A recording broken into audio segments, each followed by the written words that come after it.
AITA for canceling the party when my girlfriend insisted on inviting her ex? I, a 32-year-old man, have been with Alana, 30, for 4 years, and we have lived together in my condo for the last 2 years. The condo is mine. She moved in and pays a small, agreed-upon amount for utilities and groceries. It has been comfortable, stable, or at least that was what I thought. We were planning our big annual end-of-summer barbecue for this coming Saturday. This is our big joint event. I handle the grill, ordering the meat, and the drinks.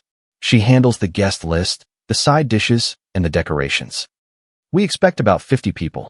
On Wednesday night, I was on the couch finishing the shopping list for the store when she dropped the bomb. Alana said, "Oh, just a heads up. I invited Dominique." I stopped writing. Wait, what? Dominique, your ex? That Dominique? The guy you were with for 5 years? The one you said was so toxic you had to block him on everything. She waved her hand, not taking her eyes off her phone. Oh, he's totally different now. He reached out a few weeks ago, apologized for everything. He's really matured. We're just friends. I met up with him last week and told him to come. I stared at her. You met up with him and invited him to our home for a party? And you're telling me 3 days before? She finally looked up with a flash of irritation in her eyes. Liam, don't turn this into a problem. It's a party, it's our home, and I can invite my friends. It's my condo. Alana, you know I don't feel comfortable with him. I've only heard horrible stories about this guy. I don't want him here. And that was the moment the mask fell. She let out a martyr sigh. My God, you're being so insecure, it's unattractive. He's just a friend. I already told him he could come. And I'm not going to uninvite him just because you're feeling paranoid. She stood up, gathering her things. Honestly, if you're going to be so uncomfortable, you can just go out for the night, go to a bar, see a movie. It's just a few hours. I'm not going to let your jealousy ruin this. She just told me to leave my own home so she could host her ex-boyfriend. I looked at her, really looked at her, the casual indifference, the complete lack of respect, and all the little red flags from the last few months suddenly clicked into place. I put down the pen. Understood, I said quietly. She smiled, relieved. Good. I'm happy you're not going to be a child about this. I'm going to bed. I waited until I heard the bedroom door close. Then, I opened my laptop, accessed the guest list, and the invitation emails we had sent from my account. I took a deep breath and started typing. Subject, cancellation, end of summer barbecue. Hello everyone. I am very sorry to do this at the last minute, but I need to cancel the barbecue this Saturday. Alana informed me that she invited her ex-boyfriend, Dominique, and that she prefers to host him alone. She suggested that if I felt uncomfortable, I should leave my own home for the evening to make them more comfortable. Obviously, this is not the party we all planned. I am not willing to host an event under these circumstances, and I am certainly not leaving my house. Sorry again for the cancellation. Hope to see you all soon, under much better circumstances. Sincerely, Liam. I sent it to all 50 people. Then I went to the guest room and locked the door. I set my alarm for 6 a.m. I woke up to the sound of her phone vibrating on the nightstand in the other room.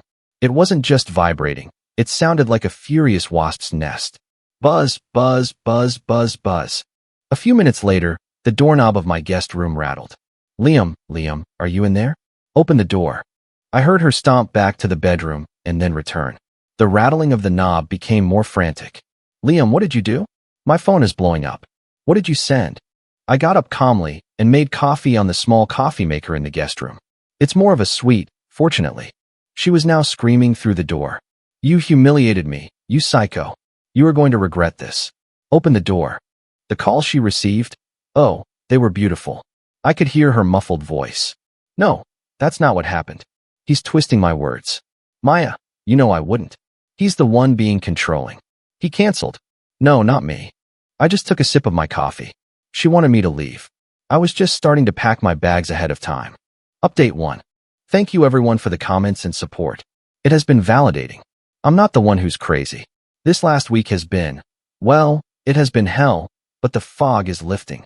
So, after about an hour of her screaming and her phone exploding, I finally opened the guest room door.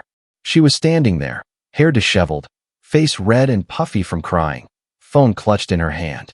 You, she stammered. You humiliated me to everyone. My mother called me. Maya thinks I'm some kind of cheater. You need to fix this now. Send another email. Say you misunderstood. Say you were jealous and overreacted. Apologize. I just looked at her. No. What do you mean, no? I mean, I'm not sending another email. I'm not apologizing. I sent the truth. Did you or did you not tell me to leave my own home so you could host your ex? That wasn't what I meant, she squeaked. You twisted it. You should trust me. This is emotional abuse. Telling me to vacate my own property for another man is what, exactly? A welcome gift. She just stared at me, stunned that I wasn't backing down. Before she could prepare for another round, her sister, Celeste, entered the condo. She apparently has a key, which was news to me. Celeste didn't even look at me. She just ran to Alana. My God, Alana, are you okay? I saw the email. He's insane. What a psycho. She finally turned to me. You need to apologize to her. You ruined her reputation. You know how sensitive she is. This is a complete overreaction. You're a controlling monster. I'm controlling for not wanting to be kicked out of my own home. She was just nervous, Celeste retorted. She didn't mean it. You should love her. You are just trying to punish her. You are probably going to kick her out, aren't you? Well, you can't. She has rights. This is her home too. Alana, seeing her sister backing her up, regained her strength. She's right. This is my home. You can't just kick me out. And after what you just did to me, I am not going anywhere. Then came the first real dirty trick.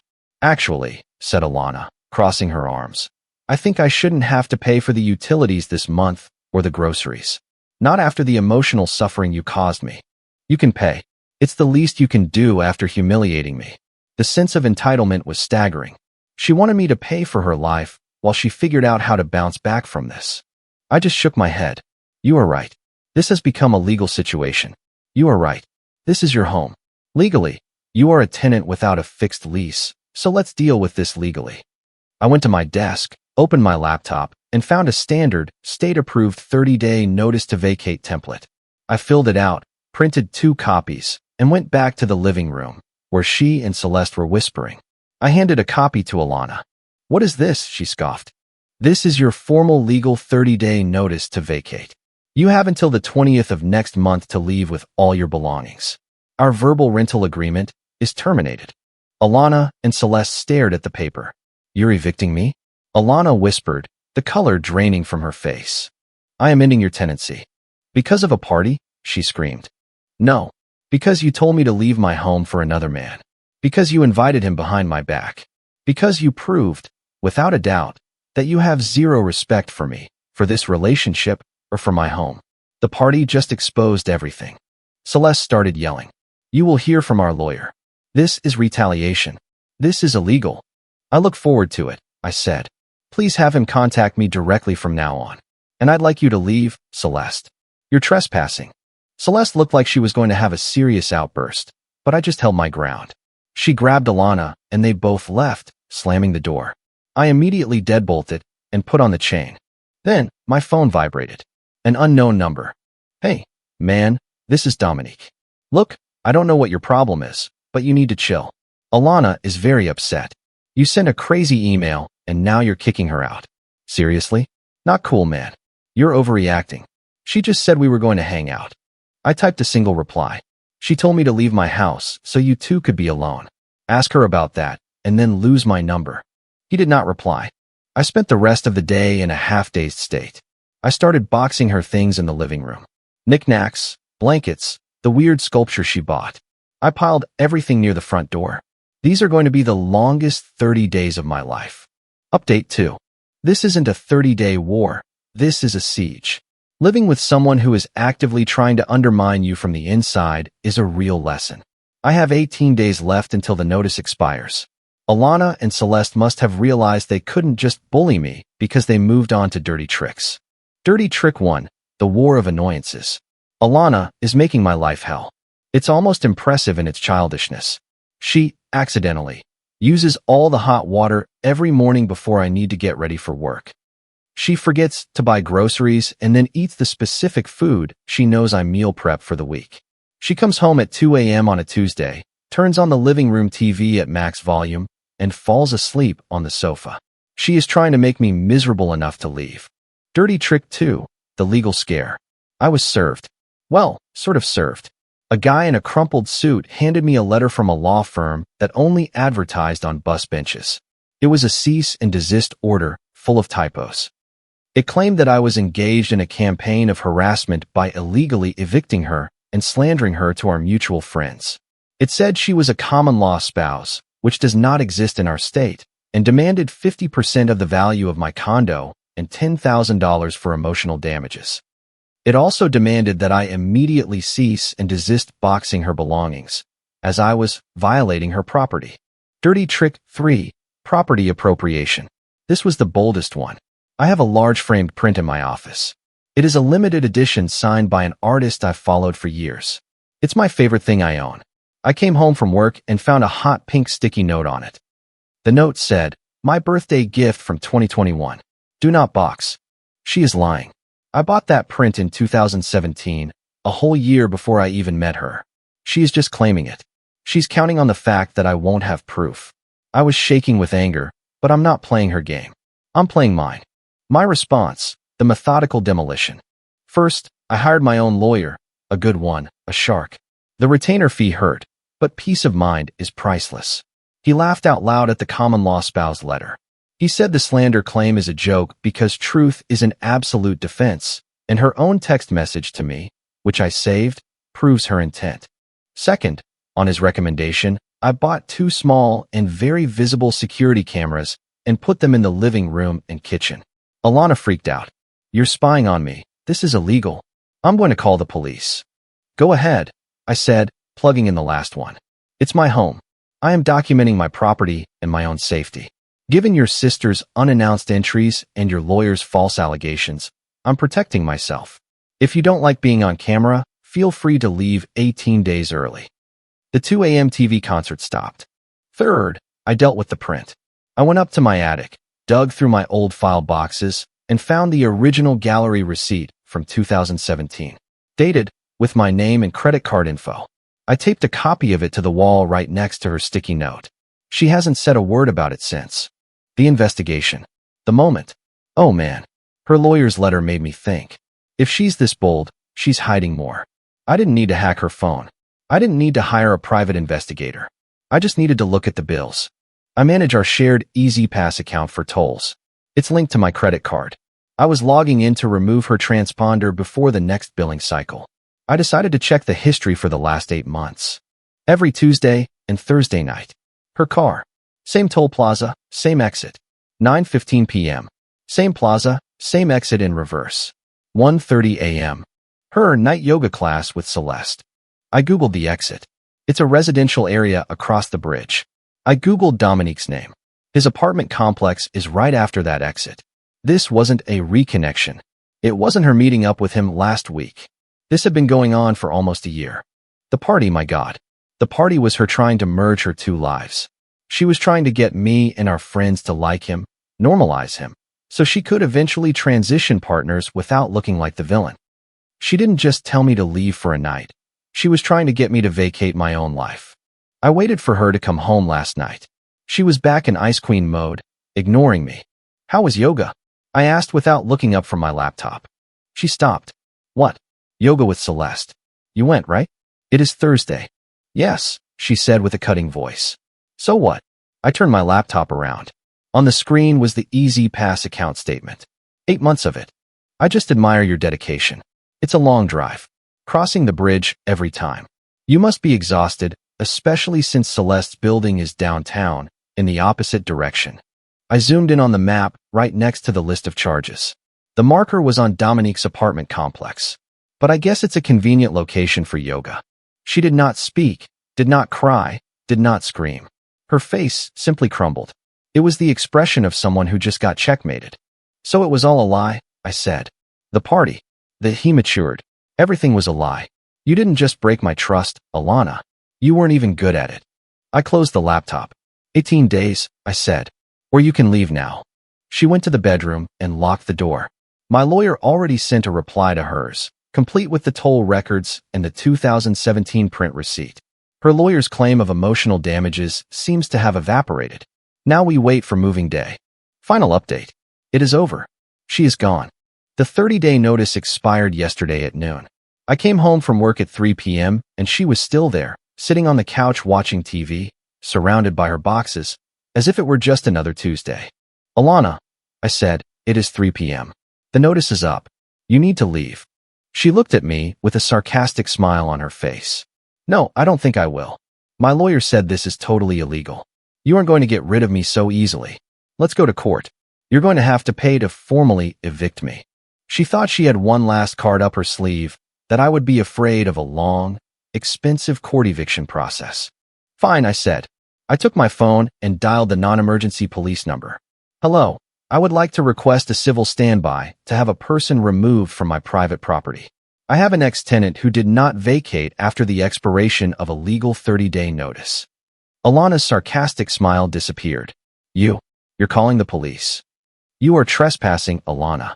2 officers showed up about 20 minutes later, a man and a woman. And exactly as I predicted, Alana started crying uncontrollably. Officers, thank God, she cried, running to the door. My fiancé is kicking me out. I have nowhere to go. He has been so difficult. He's filming me. He's trying to steal my things. The female officer looked at me with pure disgust. Sir, what is going on here? You can't just kick her out onto the street. This was the prejudice I expected. They see a crying woman and a calm man and assume he's the villain. But I was prepared. I was not an unhinged narrator. I was just a guy tired of this situation. I had a folder ready. Officers, I understand completely, I said calmly. She is not my fiancée. We are not married. She was a tenant, paying a small amount for expenses. Here is the deed to my condo, solely in my name, purchased in 2017. Here is my driver's license with this address. I handed the documents to them. Here, I continued, is a copy of the State Landlord-Tenant Act. Here is a copy of the legal 30-day notice to vacate. And here is a notarized affidavit of service, proving she received this notice 30 days ago. Her tenancy officially ended at noon today. She is on my private property without permission. The male officer took the folder and started reading. The female officer's expression slowly changed from hostility to professional neutrality. Ma'am, the officer said to Alana, this all seems to be in order. This is a civil matter, and your legal tenancy here has ended. You have to leave. But my belongings? She screamed, pointing to the print. He's stealing. It's mine. He can't keep it. Officers, I said, I have a receipt for this print right here. I pulled the 2017 receipt from the folder. I bought it a year before I met her. She is welcome to sue me for it in small claims court, but she is not taking it out of my home. The female officer sighed. Ma'am, we cannot get involved in property disputes. If it is in dispute, you cannot take it. You will have to resolve that in court. Right now, you need to gather your undisputed belongings and vacate the premises. Alana's face was a mask of pure, unadulterated venom. The tears were gone. Fine, she spat. Her sister Celeste was waiting outside in a rented van. It took them 4 trips to get all the boxes. The whole time, Celeste kept grumbling, jerk, and you'll see under her breath. When Alana left for the last time, she stopped at the door. You are a monster, Liam. A cold and heartless monster. I hope you're happy alone in your empty condo. I will be, I said and closed the door. I turned the deadbolt, latched the chain, and leaned against the door, my heart pounding. I won't lie. I felt shaky, not from regret, but from adrenaline. It has been a week. I received one last letter from her strip mall lawyer, demanding the $5,000 value for the print. My lawyer sent a registered letter back with the receipt and a note threatening a countersuit for frivolous litigation and legal fees. We haven't heard anything further. The gossip, oh, it was Rich. Maya, her ex-best friend, who is now firmly my friend, gave me the summary. Alana actually moved in with Dominique into the tiny 1-bedroom apartment that he, wait for it, shares with 2 other roommates. They matured. Dominique apparently has no job. He's a crypto investor who trades all day, which means he's broke. Alana, used to my condo and my salary subsidizing her life, is apparently miserable. She has to pay for everything and is discovering that Dominique's charm doesn't pay for nice dinners. Celeste is not talking to her, furious that Alana lied to her for months about the relationship and dragged her into the middle of this mess, making her look like an idiot too. As for me, I'm not happy. This whole situation was draining and deeply sad. It cost me thousands in lawyer fees and 4 years of my life. I had to learn in real time to be a cold and calculating person just to protect myself, but I am satisfied. I hired a heavy-duty cleaning crew to scrub the whole place. I changed the locks again, just in case. The air feels lighter. I took the original email list from the party and sent one last follow-up last night. Subject: the real housewarming party. Hey guys, sorry again for the unpleasant situation last month. The air has been cleared and the trash was officially taken out. I am throwing that real barbecue in 2 weeks, on Saturday. My home, my rules. Hope you can come. Dominique is not invited. The RSVPs have been incredible. Comment: I want to take a moment to talk about what it truly means to stand up for your peace. Sometimes the hardest part of any relationship is realizing that your boundaries are no longer being respected.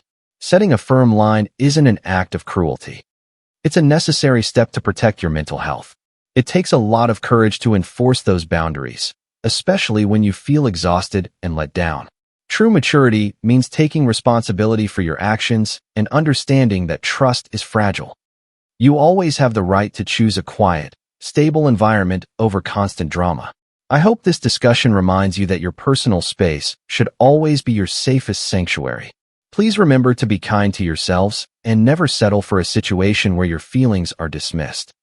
Surround yourself with honest people who truly value your presence. Thank you for spending your time with me today, and please keep taking good care of your heart.